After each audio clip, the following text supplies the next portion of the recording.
Reka ntangire mbasuhuza nshuti bakunzi b'ikiganiro The Story Time, aho muherereye hose mbabwira ngo mukomeze mugubwe neza kandi n'abatameze neza mukomeze kwihangana, kuko igihe iyo kigeze ibintu byose bigenda neza cyane.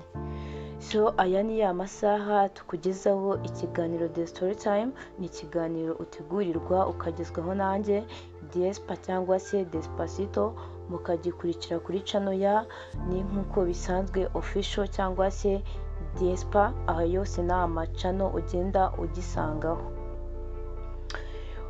Rero ntabatindiye, uyu munsi mu kiganiro ngiye kukubwira ku magambo yanditswe n'umusirikare, aho yayandikiraga famiye yiwe. Ubwo ni mu gihe we yari ari ku rugamba, ariko yifuzaga kubabwira ukuntu abakunda cyane kandi abakumbuye. So rero ntatinze, reka ntangire mbagezeho ayo magambo yavuzwe n'umusirikare, ariko nongera kukwibutsa gukora subscribe, ugakora like ndetse ukanadusharinga, byanakunda ukaduha comment. Byose ni ibintu tugusabye kandi by'ingenzi kugira ngo ukomeze usapotinge ikiganiro, mutwereke urukundo. So atangira agira ati: nubwo ntazi niba nzagaruka, sinshaka ko umuhora mutekereza ibibi.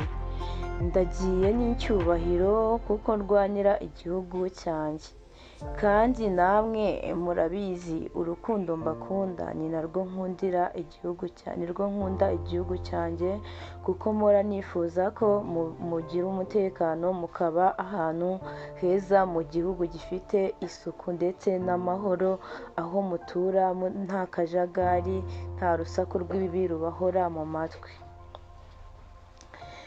So rero ndagira ngo unyumve mwana wanjye, tega amatwi neza, ni wowe ngiye kubwira.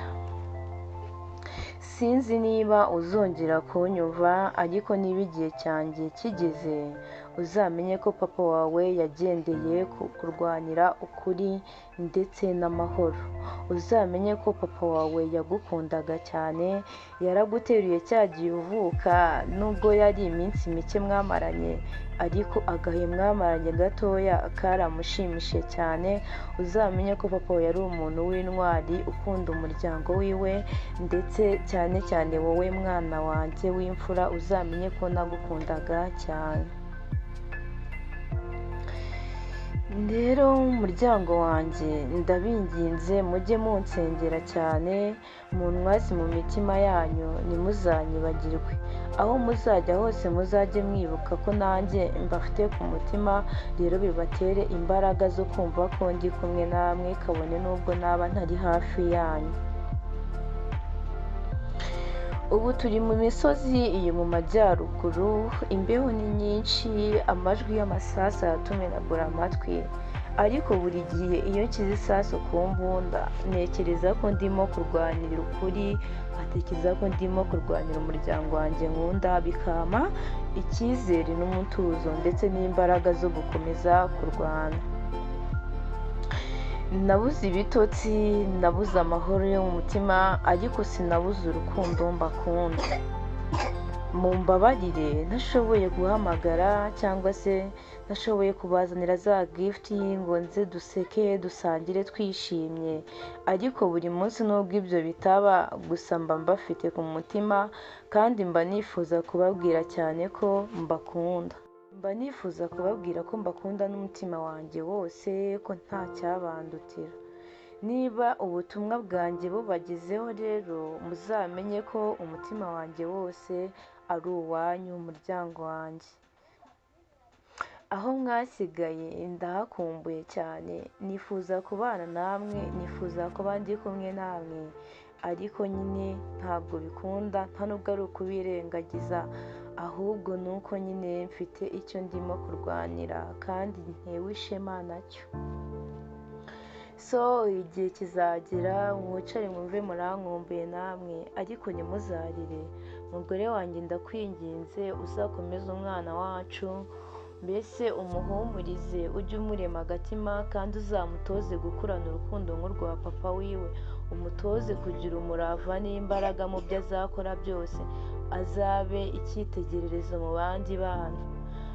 Ndakwinginze ngo uzambere aho njyewe ntazabasha kuba ndi, mbese uruhande rwanjye ku mwana wacu n'urwawe byose uzabifatire rimwe, ukore inshingano za kibyeyi neza, nicyo kintu ngusabye cyane cyane. Kandi muzambwirire na mama wanjye, muzambwirire papa wanjye ndetse n'abaturanyi, mubabwire ngo ndabakumbura cyane, ariko nyine icyo ndi gukora aha ngaha nacyo ni icy'ingenzi, kubera ko nimwe ndwanira, nimwe mba nifuza ko mumererwa neza. Reka ncumbikire aha ngaha, ni byinshi nababwira, narara nandika, navuga byinshi, mbese ariko reka mbabwire muri makeya ngo ndabakumbuye kandi urukundo rwanjye ruhora kuri mwebwe, ntacyabandutira mu muryango wanjye. Reka tuzasubire Imana nibishaka, reka muzantegereze umunsi naje, tuzongera dusangire ibyishimo by'umuryango, kandi icyo gihe tuzakora ibintu byose mwifuje ko dukora turi kumwe. Nanjye rero reka ngende, reka mbasezere nsaba Imana ni izakomeze kubana nanjye mu buzima bwanjye, nzabashe kugaruka amahoro, mbagereho twongere duseke. Namwe rero mujye munsengera muryango wanjye, kandi muzakore byose musabwa, muzabeho mwishimye igihe nari kumwe namwe, kandi ntimuzigere muterwa ipfunwe yuko ntabanye namwe.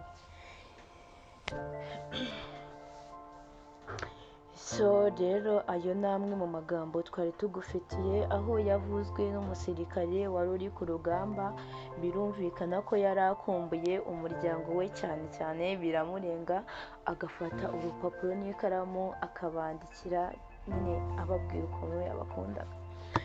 Reka nkushimire rero, mwakoze kubana natwe mu kiganiro The Story Time, ni iby'agaciro cyane, kandi nshimira nanone umuntu wamaze gukora subscribe, babwira ngo mudukorere share, muturayikinge, ndetse muduhe na komenti zanyu, ubundi mudusapotinge, mutwereke urukundo rwinshi cyane ko natwe tuba tubafitiye ku mutima.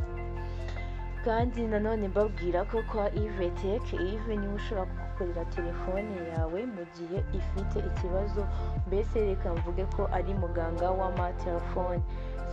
Tech akorera Nyabugogo, haruguru y'aho bakatishiriza amatike y'imodoka za Volcano.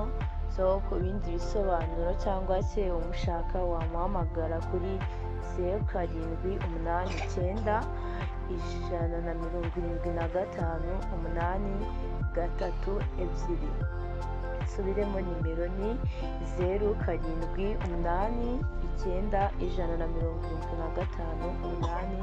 175 bamwita Tech. Nanone kandi tubabwira ko muri Life Paint ariho honyine ushobora gusanga amarange meza cyane wakoresha dekorasiyo, ibintu byawe bikaba bisa neza cyane. Ubwo rero nimba utaragerayo, gerayo mu ba mbere bigishyushye, dore ko twenda no kugera mu minsi mikuru, ubundi wigurire amarange ubashe kudekora ahantu hawe ku buryo umuntu wese ubirebye avuga ngo wow. Rero reka mbashimire mwe twari kumwe mu kiganiro The Story Time, babwira ngo ikiganiro nakagaruka, reka dusubire ku munsi w'ejo Imana nibishaka. Ciao, ndabakunda cyane, mwari kumwe nanjye Despa, cyane mwakurikira ikiganiro ni kuri Despa TV cyangwa se ni nk'uko bisanzwe official. Bye, murakoze.